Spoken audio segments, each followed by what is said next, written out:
Well, chapter 16, Sarah came to me. I can't give you a son, Abraham. The Lord has closed my womb. Of course, in that day, she was infertile for a reason, but everybody thought the gods cause it if they're pagan, and so, you know, quite often they would say that gynecologists could have told why she couldn't have children, but this is the way she said it. And so she told me to go into Hagar, and maybe that she would give birth on her knee, on my knees. That, aside from being a seated position when they gave birth, it was a way of saying, this will be my baby, but the surrogate wife is having it. And so, you understand, that was our culture. I could have divorced her for no other reason that she couldn't have a child. And so, Williams has about as bad a bald head as I do. But anyway, and so what occurred was, of course, that a year after she had the wife, I had a child. I named him Ishmael, and I went into Hagar. Now, the end of chapter 16, I was 86. Beginning of chapter 17, I'm 99. Do you get that? 13 years of no revelation. 13 years of silence. 13 years of making my stew in my own juicy mistake. Oh no, you don't know my God. You know what was happening? My God was waiting until I got impotent. And they says, now we're going to get someplace. And so, you know, my pre-Egypt would have said, hey, I pulled it off one more time. God waited till I was 99 so I wouldn't take the credit for it. So at 99, Sarah got pregnant by God's help. And so, I can't tell you how happy I was at the end of the 9th month. Sarah was in the delivery tent. Oh, I know you have delivery rooms, but you see, we had a delivery tent. And I couldn't go in with a midwife. This crazy thing, some bus driver bought this for me, and I left, Williams left it one at home. And this thing won't operate. Maybe it's because I've been dead for 4,000 years, I don't know. But anyway, you see, so now she's going to be delivered, and man, I'm walking out in front of that tent, and the midwife was in there taking care of her. I thought, soon this child by Sarah is going to be put in my arms. She will be clean, baby will be cleaned up, and I will be able. And I heard the last cry of, the last scream of Sarah in labor, and the first cry of Isaac in life, and I thought, oh, it's going to happen. And sure enough, they brought this baby out and put him in my arms. And my first pre-Egypt thought was, I did it! Not after Egypt. Oh, God, what you have done. And then I looked over at Hagar's tent, and there was that bitterly jealous woman with this bitterly 13-year-old son, Ishmael, and he was acting like her. And I said, Lord, there was my way of doing your will. And here is your way of doing your will. Do I overdraw that? No. No, the difference of the child of the flesh and the child of the spirit. And so for 4,000 years, your world has been suffering from the descendants of Ishmael, the child of the flesh, and from the descendants of Isaac, the child of the spirit. God's will, our way, and God's will, God's way. And so, well now, I was sitting in my tent, and there's Isaac. He was 12. I know Josephus says he was 22. Josephus wasn't his father, I was. He was 12 when I heard from God. Abraham, yes, Lord, here I am. Behold me. You see, I had followed God through thick and thin, with an open heart. I had nothing to hide. And I said, yes, Lord, here I am. He says, take your son, your only son Isaac. Take him to Mount Moriah, and there sacrifice him on Mount Moriah. My first Egypt thought would have been, God, what kind of a giver are you? You gave me a gift. Now you want to take him away? Not after Egypt. I had no answer. What do I say? This God, I've learned to trust him for so much, and now he's going to take him away.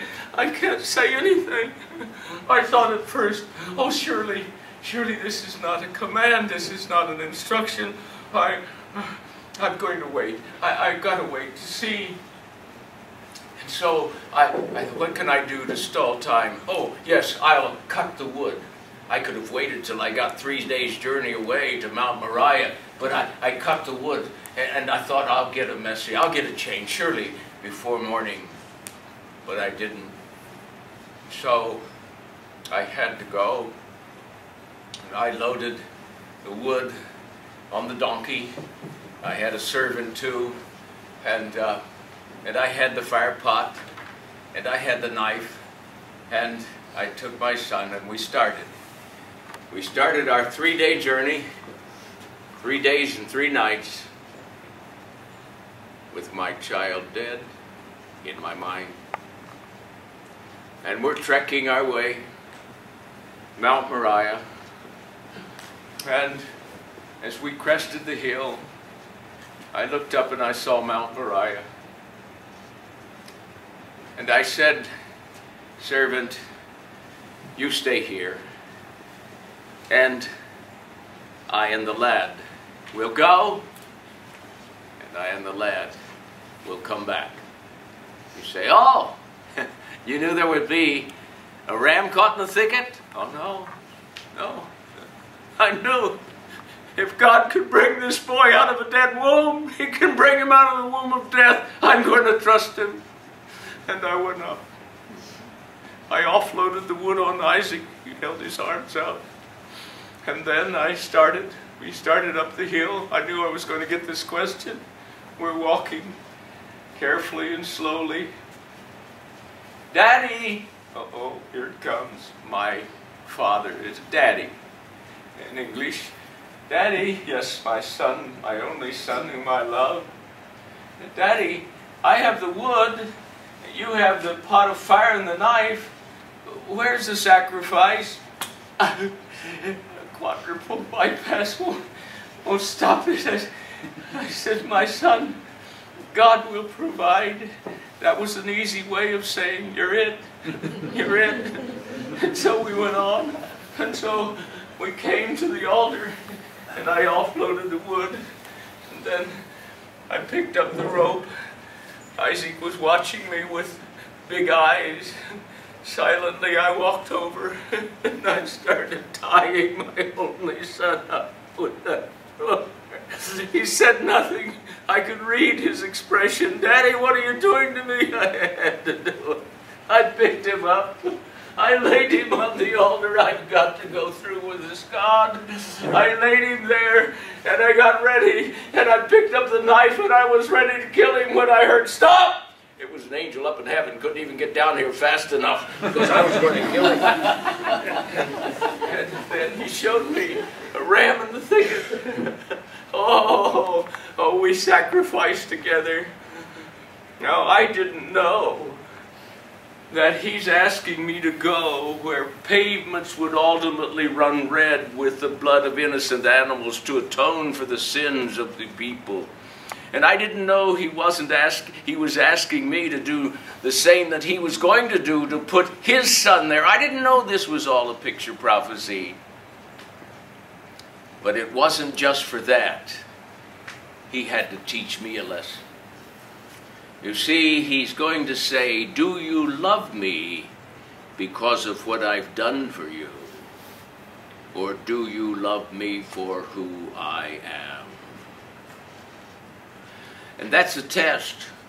You know, if you give your testimony, or if you've heard people give testimony, here's what they say. Oh, the Lord has done this and this and this for me. Praise his name. If the Lord didn't do that, that, or that, would you still trust him? There is the test. What is the basis of your love? Is it a gift-giving God? Or is it a God who says, I want all, you're all? And so it was that kind of a lesson. You know, it's like Williams. He says, he asks the student before they take the test, you ready? Yeah.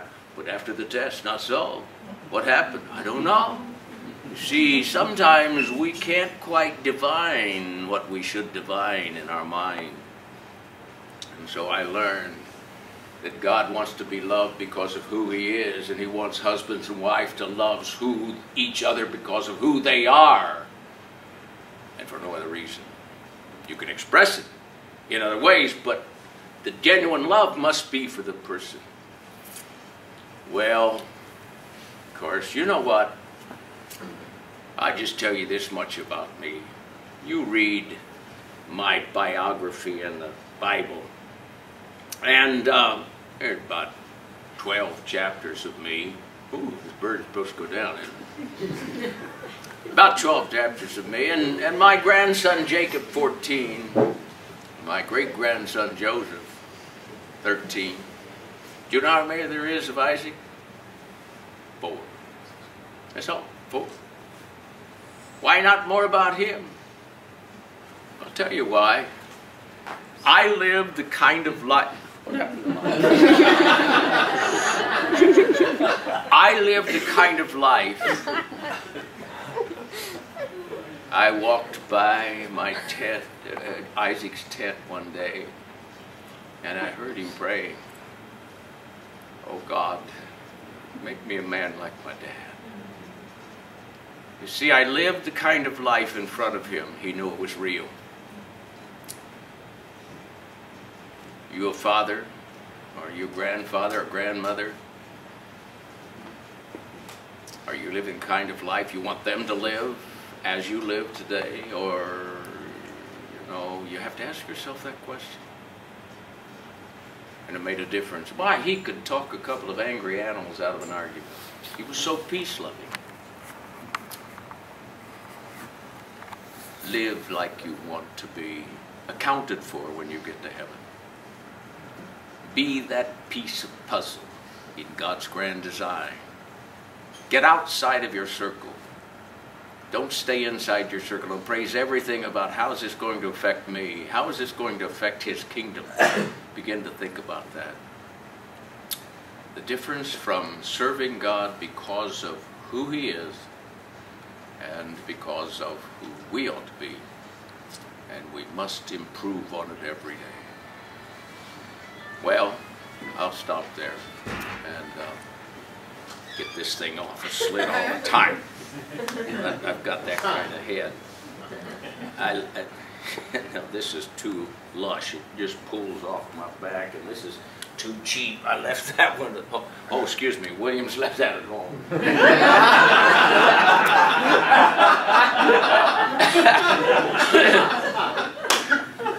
So I hope that helps you. I do this for my classes. They always score better because it's, how do you know?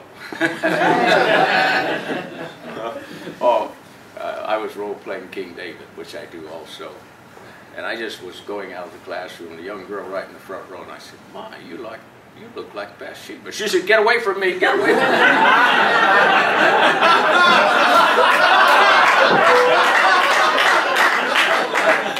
But